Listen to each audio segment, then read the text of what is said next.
Why are people talking about West Indies and Australia's test match? ये सबसे पहले explain. ये देखो, वेस्ट इंडीज का जो कल्चर है ना वो थोड़ा सा हमारे से मिलने लगा है। उनका तो पुराना चल रहा है कि उनके जो प्लेयर्स हैं उनका इशू पैसों का रहता है। आपको सबको पता होगा कि जो वेस्ट इंडीज की जितने भी आइलैंड्स हैं वो सब उनकी अपनी अलग हुकूमत है, अलग करेंसी है, अलग हर चीज अलग है।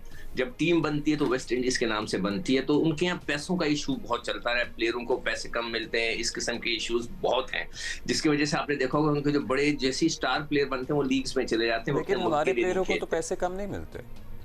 नहीं, माशाल्लाह से इस हमारे स्टैंडर्ड्स जो हैं, जो पाकिस्तान के स्टैंडर्ड के हिसाब से तो मतलब दो बादशाहों के से भी ज्यादा उनको पैसे मिलते हैं।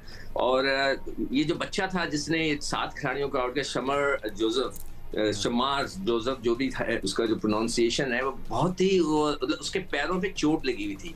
उसको उठा के लेकर गए थे बाहर, और अगले दिन आकर उसने जो है कमाल ही कर दिया, और वो इस वक्त हीरो बना हुआ है। छोटे से गांव का वो रहने वाला है।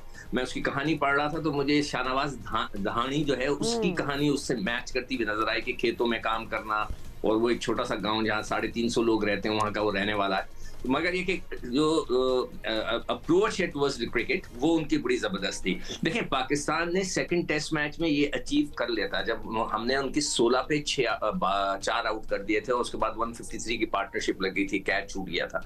तो Pakistan almost there with the new boys. और जो दूसरा फर्क जो सबसे बड़ा इस फास्ट बॉलर में और हमारे बॉलर्स में था कि ये 146 145 के ऊपर बॉलिंग कर रहा था। हमारे वाले जो बेस्ट था वो आमिर जमाल था, वो 136 137 135 पे बॉलिंग कर रहा था। तो हमारे जो बेस्ट बॉलर थे वो भी 133 पे आ गए हैं, शाहीन शाह, अफरीदी वगैरह वगैरह।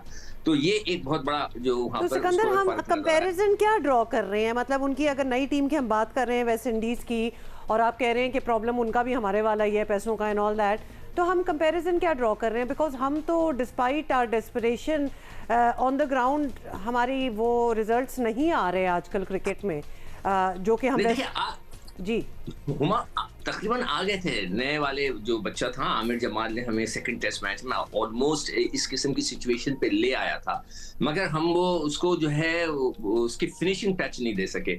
हमारा जो सबसे बड़े मसले चल रहे हैं वो ड्रेसिंग रूम के चल रहे हैं, जिसके अंदर हमारा जो डायरेक्टर क्रिकेट या कोच इतना ज्यादा रश है और कौन है क्या है समझ में नहीं आता। तो our cricket is not bad, our management is bad basically. आप ये कह रहे हैं कि हमारा प्रॉब्लम टैलेंट तो ऑफ द पिच है। बच्चों में देखिए, बच्चों में टैलेंट है, लड़ने वाले हैं, सब लड़के खेल कर आते हैं, सबको शौक होता है पाकिस्तान से खेलने का, परफॉर्म करने का। डायरेक्टर क्रिकेट का ये कहना अपनी ब्रीफिंग में कि किसी की तवज्जो नहीं थी, एवरीबॉडी वाज कंसर्न्ड कि उसे कौन सी लीग का एनओसी मिलेगा नहीं मिलेगा, नोबडी। ये तो है, ये तो फिर ये बात तो अब्दुल्ला, ये बात तो मैं आपसे कब से कह रहा हूँ कि हमारा जो कंसंट्रेशन है वो उस लीग्स के ऊपर ज्यादा चला गया, पैसे बनाने में चला गया है।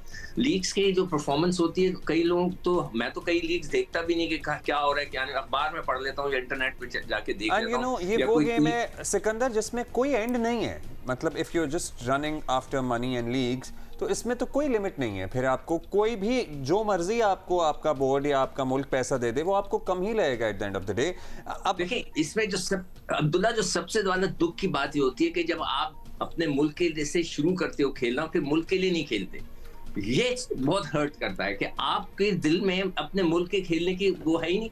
आप कहते हैं मैं तो नहीं खेलूंगा, मैं तो जाऊंगा बिग बैश खेलूंगा, तो यानी कि पाकिस्तान की आपने वैल्यू ही गिरा दी ना अपने मुल्क की। इसमें भी काउंसलिंग होनी चाहिए, एक साइकियाट्रिस्ट, एक साइकोलॉजिस्ट इनको मोरल बूस्टिंग लेक्चर्स देता रहे। और कुछ नहीं होगा, अच्छा, नहीं होगा, सख्ती होगी।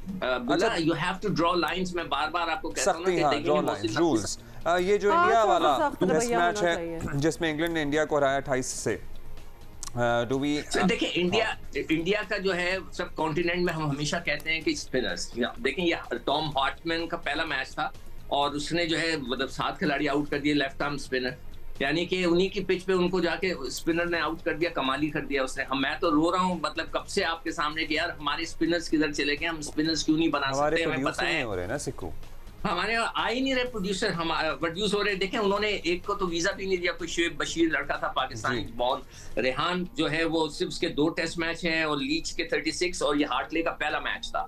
उनके जो स्पिनर्स थे उन्होंने 100 मैच खेले में, तो कोई मुकाबला नहीं था। मगर देखें सेकंड विकेट, अच्छा इसमें एक चीज बड़ी दोनों मैचों में कॉमन थी कि दोनों ने पहले बैटिंग की और जीतने वाले दोनों ने सेकंड टाइम बॉलिंग की, तो ये बहुत बड़ा एक कॉमन था। और दोनों में एक ने 2 टेस्ट मैच खेले जो हीरो बना, एक ने पहला टेस्ट मैच खेला था, हार्टली जो है वो हीरो बना। That's fantastic. नए बच्चों ने दोनों तरफ जो है परफॉर्मेंस दिए, और इंडिया के अंदर तो मैं तो हमेशा कहता हूँ इस सब कॉन्टिनेंट में आप जाएं तो आपके पास क्वालिटी स्पिनर्स होने चाहिए। हमारे पास नहीं है, एक भी नहीं है। बगैर खेले अनफिट बैठे क्वालिटी वो तो चांस तो हम भी दे रहे थे, लेकिन फिर वही वाली बात होगी ना सिकंदर, हमारे वो ड्रेसिंग रूम इश्यूज आ जाते हैं बीच में। नहीं, पीछे पाइपलाइन में कोई स्पिनर नहीं है। We don't have any.